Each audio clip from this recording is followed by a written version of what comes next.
Liam, welcome to AI Native. Thank you so much. It's great to be here. So let me introduce you to our audience. We'll start that way. So Liam Fedus is the co-founder and co-CEO of Periodic Labs, a pioneering company building AI native science. He'll talk more about that. By the way, they're still stealth, but the press has already announced that they're a unicorn. You don't have to confirm that if you don't want to, but we all know it. And they've put together a dream team, and we'll wait for the launch in a few weeks to find out more details. Unless you decide to make some news today, we're going to be monitoring everything that you answer. Right. So let's just say it will use AI to reinvent the process of scientific discovery itself. Before founding Periodic Labs, Liam was vice president of post-training at OpenAI, where clearly was incredibly responsible for shaping the evolution of ChatGPT. And his academic background is in physics. His career has consistently sat at the intersection of things like deep science and cutting-edge AI. And yes, I am very proud that he's an MIT alum who worked on very hard things like dark matter and particle physics. We didn't find it. You didn't find it? We'll keep working on it. That's right. Well, maybe with your new company. Maybe. You'll find it. And prior to OpenAI, he was a researcher at Google Brain. He does have degrees from other universities, but I don't have to mention them. So Liam, congratulations on starting Periodic Labs. But why don't we say, I'm sure the audience would be excited to first hear about your experiences at OpenAI, because you were there at an incredibly seminal time. I mean, you joined OpenAI before ChatGPT 3.5 went viral. Fastest growing product in history, clearly changed the world. And I'm sure everybody in this audience used it, even in 2022.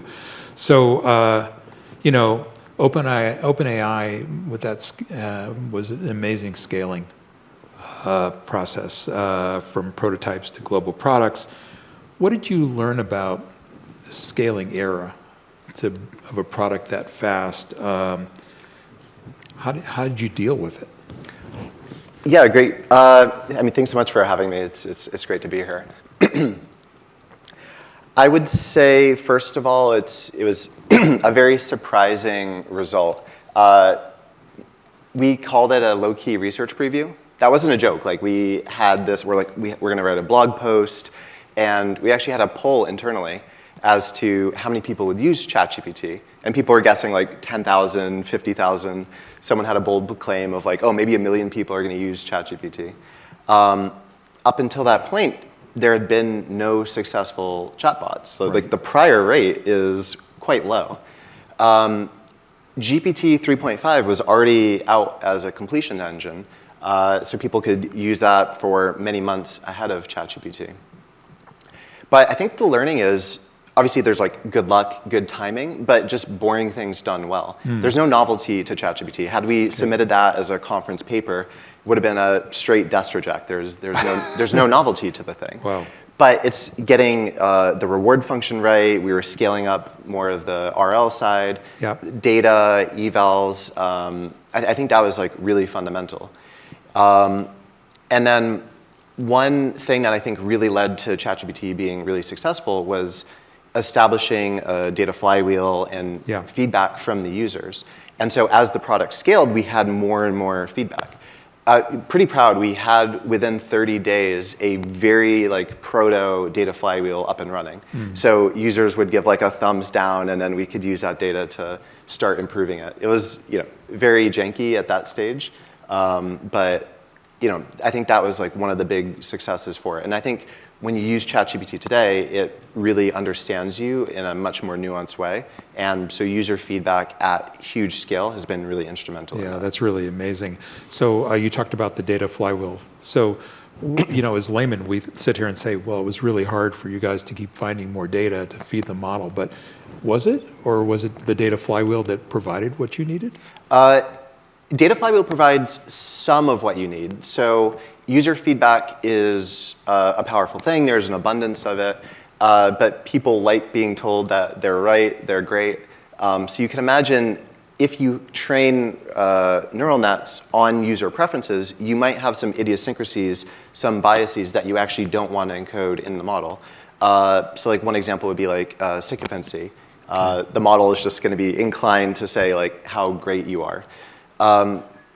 But it is going to teach other things about like nuance and preferences of like how you want to present technical information. And that's valuable. So I think you need to figure out how do you get the good bits of user feedback and also take an opinionated stance on what parts do you not want to optimize for. So it's not just like a naive optimization signal. You still have to like, you can't like turn off your brain and just like crank that. But I think as high compute reinforcement learning has become really effective, a new process has occurred. Like, so you can create synthetic tasks. One example would be, what is 2 + 2? You know the ground truth is 4. You can put a lot of optimization pressure against that. Interesting. This doesn't necessarily require a collection of data, though you still can do that. But things like this have become really instrumental in crafting the model. Oh, that's great. So if we go back to those early days too, there were even articles in the New York Times about people that were putting prompts in, and they were getting back some pretty dark side things. And so I'm sure that, to lay people, we would assume that you had to keep making trade-offs between how fast you can innovate and how you should reel it back. Is that fair? Was that a fair trade-off, or is that just a perception that we all had? Not really. So safety was part of our initial training, and that was like a central part of what we were doing for every single iteration. We got much, much better at it over time. But to us, one innovation was how can you steer the model more effectively? Yeah. And so it's not necessarily like a huge trade-off in like control or nerfing and an innovation. The innovation is how can you declare the behavior of the model and sort of change it per your demands. In the early days when we were building ChatGPT, like the first version of ChatGPT couldn't even do simple arithmetic. Right. You'd be like, and you could also mislead the system very easily. So you'd be like, what is 5 + 7? Or you'd be like, oh, 5 + 7 is 15, correct? And the model would happily agree. And you're like, actually, no, it's 13, right? Right. And it's like, yes. And you're like, actually, no, it's 14. And so it had not encoded mathematical correctness. It just encoded some pleasant personality. So I think we just got better at steering it and, in this case, baking in correct arithmetic. Okay. So in terms of what's most exciting to me was all the post-training work that you did for the couple of years after that. When the release came out last December, which we sort of coined the rise of reasoning, right? The evolution from inference to having a reasoning model at that point that could have a loop on itself. For example, we had a company in our portfolio did a 2.5-day reasoning loop up, an AI native life science company, and found out of that a number of possibilities, and then honed in on a molecule for a target that nobody else had ever seen before. So I'm curious to talk about this rise of reasoning, how you came to that decision and to create the inference loop that way, and what you were seeing, what other people were seeing using it. Yeah, so maybe first just to put forth, so the rise of reasoning happened for other teams in OpenAI. So there was a math team really focused on pushing a chain of thought before it produced the answer. And these, you probably saw memes years ago about strawberry, what is this? And that was sort of that effort. Right. Post-training then began to adopt this reasoning to produce chat models as well. So in the early days, it was a system that could do math more correctly, and we adopted it and turned it into something that could answer more quickly, answer just a general conversation better. And were you starting to see a lot of, those of us who use it beyond consumer, were you starting to see a lot of people use it that way, where they had very long reasoning loops? So the way it's trained is there's some constraint to the degree to which it can reason, like how many tokens are permitted. Okay. But as you allow it to think more, it becomes more powerful, and you can predictably scale and predict performance on your task. So test time compute, inference compute is incredibly valuable, and getting very intelligent strategies into this is a key part of it.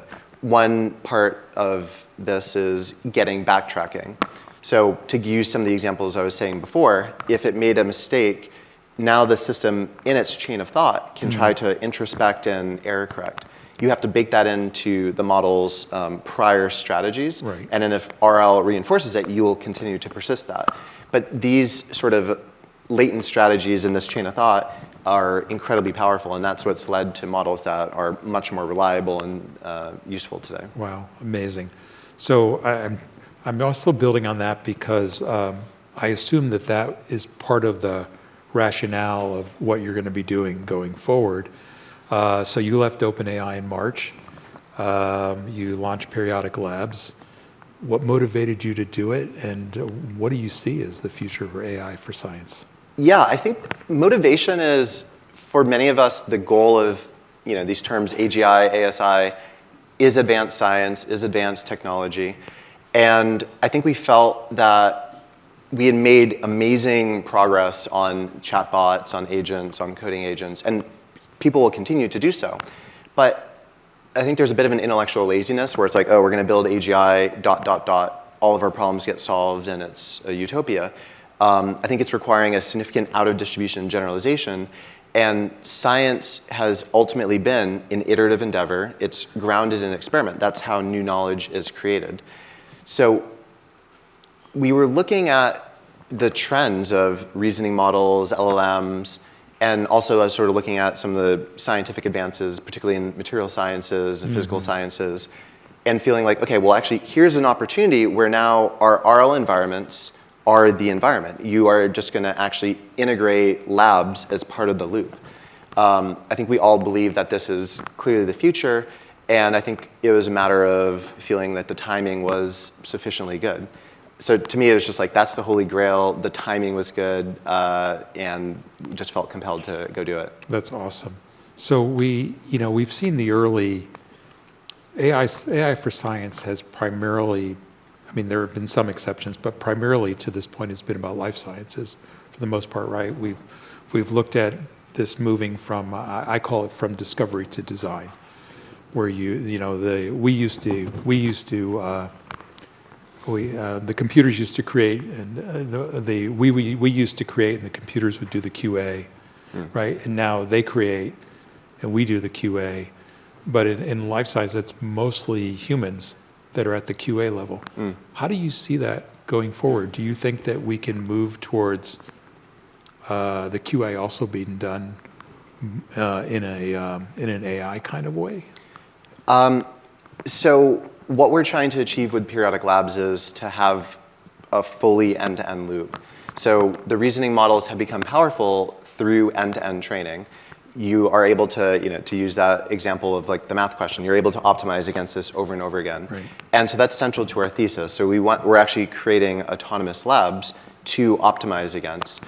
And I think that's going to be the path forward. Obviously, the latency of a physical experiment can be a lot longer than what you have for a neural net or some of these other grading functions. But we're thinking about these are some of the key technical challenges to address to solve this.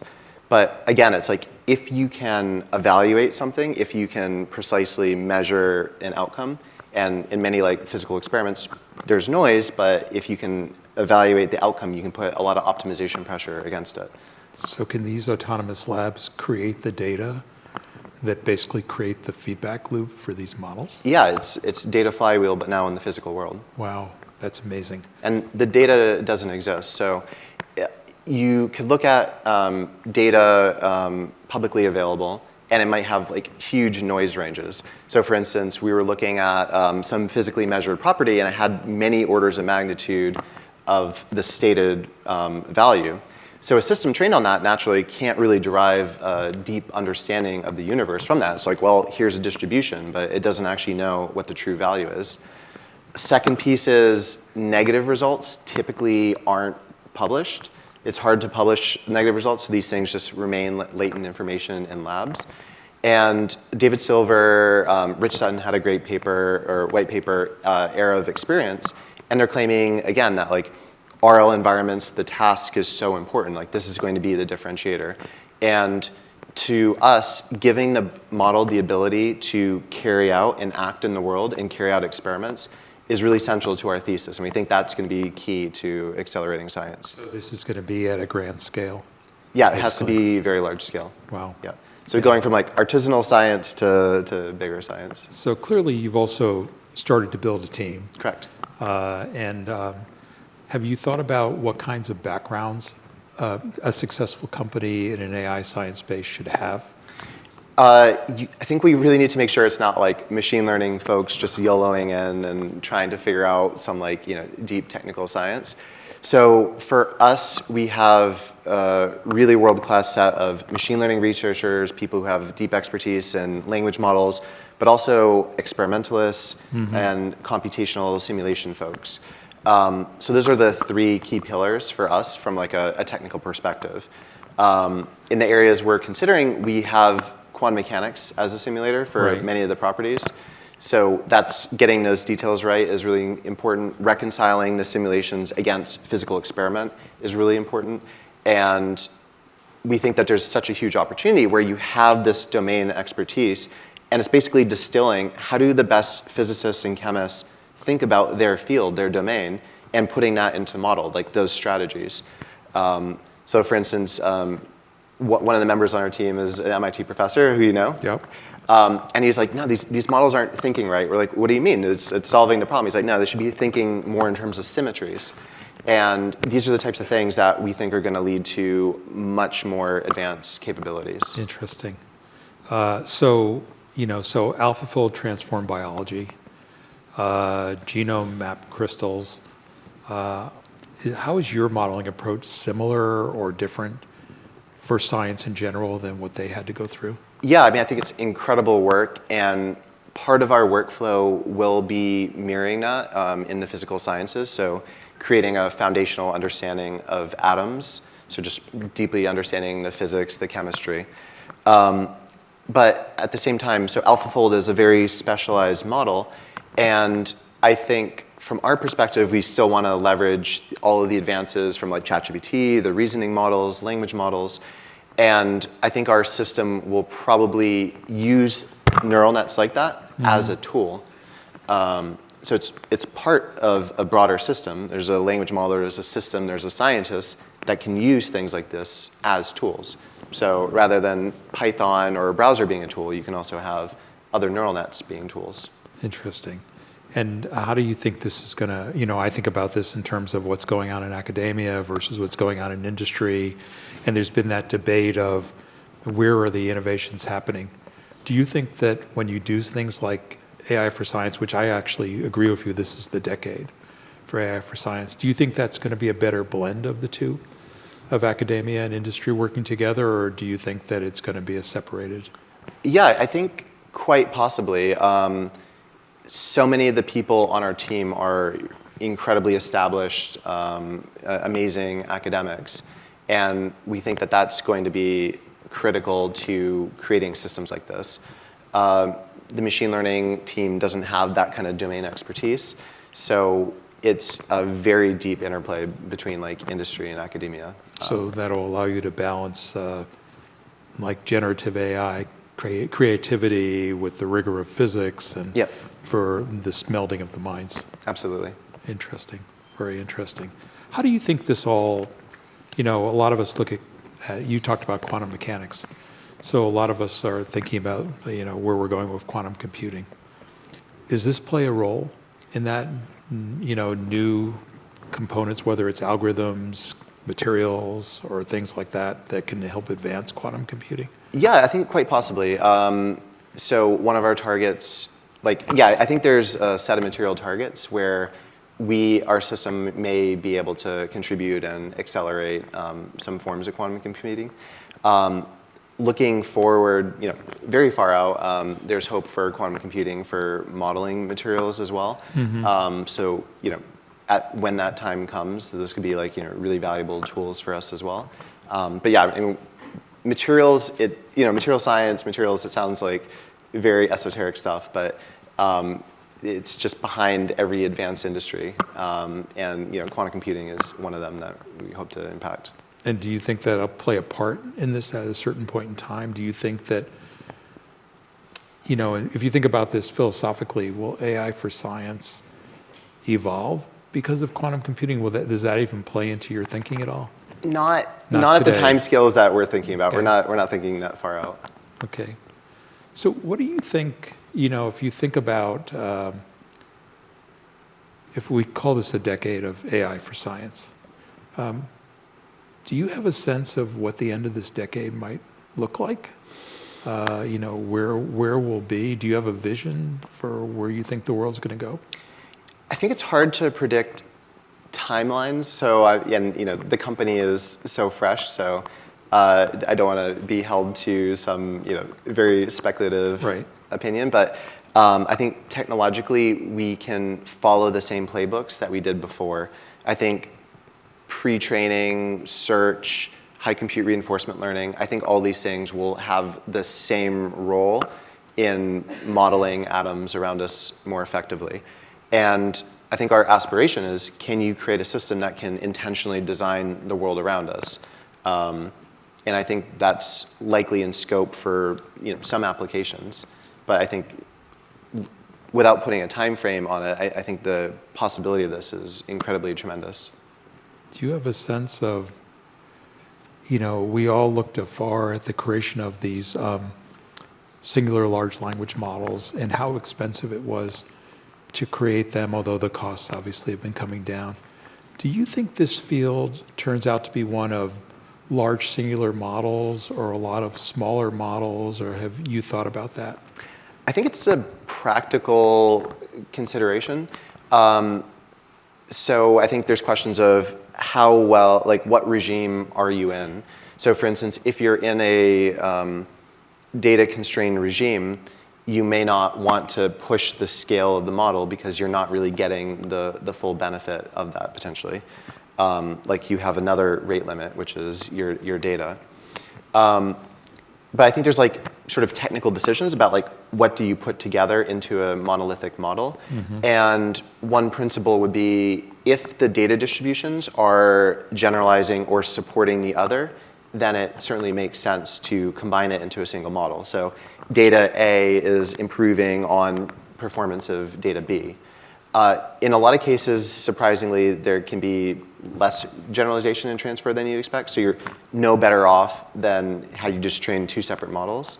But in our case, it's just sort of a pragmatic evaluation question.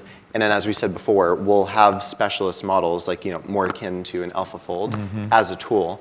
And based on how we expect to use it, we certainly wouldn't want it to be too large because of latency constraints. Right. Yeah. And that might allow you to solve different kinds of problems more quickly. Yes, exactly. So do you, I'm not going to ask you where you're headed with periodic labs, but I'm curious on a personal front, are there scientific problems that you dream about solving? And what are sort of top of mind areas for you that would be nirvana, basically? Yeah, well, so when you have reinforcement learning and you can evaluate the problem, you can put a lot of optimization pressure against it.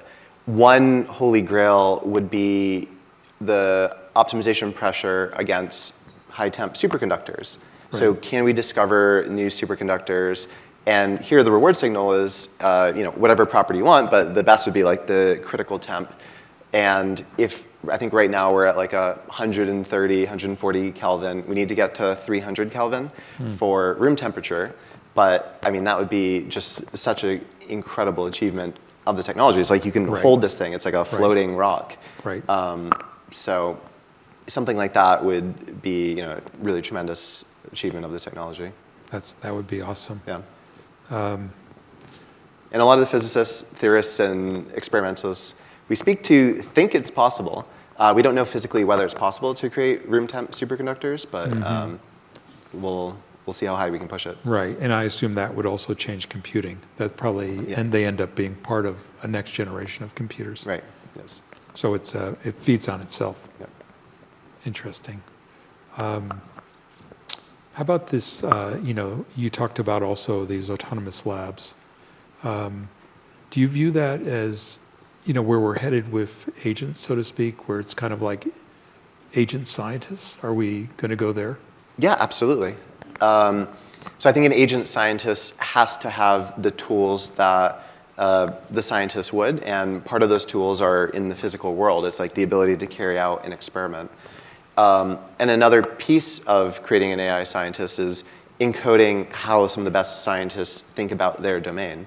So you could have an AI agent that has sort of naive thinking strategies towards addressing scientific problems. So a big part of how we're thinking about it is how do you distill some of the very best scientists in that field? Mm-hmm. And I think those sort of constitute the necessary elements, and then it's a very difficult execution problem. Interesting. Very interesting. So, I guess my question would be for you. What was interesting last year was in a lot of these scientific areas, the Nobel Prize ended up going to AI researchers. How do you feel about that? How do you see the idea of, if you were able to discover something new using your system, should the Nobel Prize continue to go to AI researchers, or do you think it's the scientists that are involved, or is it some combination, or? I mean, I think if we get to that point, I think we'd probably try to just like grant it to the system itself. So it's like, we'll say like, yeah, well, the system created it, and then obviously there'd be attribution to who created this AI scientist. But yeah, why not? We'll give the Nobel Prize to the AI scientist. Interesting. Okay. I don't know if that's permitted by the Nobel Committee, but we'll see. I think I think that's where we're headed too. So in any event, and we'd love to see if we can just like sweep it 1 year. That'd be great. There you go. Well, you'd be the AI superintelligence scientist, I suppose. Right. Right. Yeah. No, that would be pretty remarkable. So maybe we should wish that for you and your company. Yeah, well, thank you. That there's a Nobel Prize in your future, besides just making a lot of money and building a great company. Yep. Yeah. And yeah, I mean, making a lot of money is important. Like, capital, technology are, strongly intertwined. It's not like technology develops in a vacuum. So like to see like just the amount of innovation like before and after ChatGPT and language models and agents, just because it's like, oh, cool, like now there's some commercial impact of this, and it really accelerates the technological development.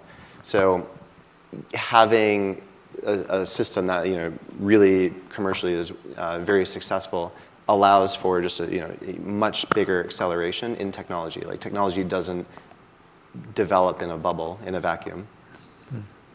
So we only have a couple minutes left, and I've been hogging all these questions, but you probably have some things that are on your mind that you'd like to talk with our audience about that maybe we haven't touched on, and if you'd like to. Yeah, let's see. I'd be kind of curious. Well, I guess it's sort of hard to see with the lighting, but how do people? Oh, there we are. There we go. Okay. Now I can see people. I'm kind of curious about people's perspectives on the narratives of AGI, ASI, so artificial superintelligence, and I think the question would be, do people think that this is the existing trajectory, the path towards creating this sort of utopia, this unended progress? Or do people view the bottlenecks of that? So I guess the question would be, are we missing something? So raise your hand if you think we are missing something on this path. And then keep your hand down if you think it's like, no, we just have to keep scaling, yeah. Okay, so it's kind of a mix. So how do you feel about superintelligence versus AGI versus all these things? Honestly, I feel like I became an ASI believer, AGI skeptic to some degree. Right. Where it's like we've been creating ASIs in specific domains for years. It's like here's a chess ASI, a Go ASI. I think the generality of the systems is still not quite what we need to say like this is a drop-in replacement for a person. So that's why I say like AGI has had perhaps like more of a difficulty. I think there's like a brute force towards AGI where you're like, well, just collect every task that a human might do and then you can optimize against it. But yeah, I think human level performance, when you can evaluate a task well, is just like a baseline you can blow past. Yeah, no, I would agree with that. I'm not a believer in the term AGI, but you convinced me that ASI is actually a term worth holding on to. Yep. So I appreciate that. Liam, we really wish you a lot of success with the creation of Periodic Labs. We can't wait to see your announcement. We can't wait to see who you've got on your team, because the rumors out there are like you've created the best of the best and you haven't paid anybody $100 million That's correct, to join. yes. They're doing this the old-fashioned way, I assume, for an ownership piece in your company. That's right, just the old-fashioned way. So Yes. we're believers that the old-fashioned way still works. Yep. So we think that you'll be a huge success. Yeah, well, thanks so much. Thank you for coming here today. Appreciate it.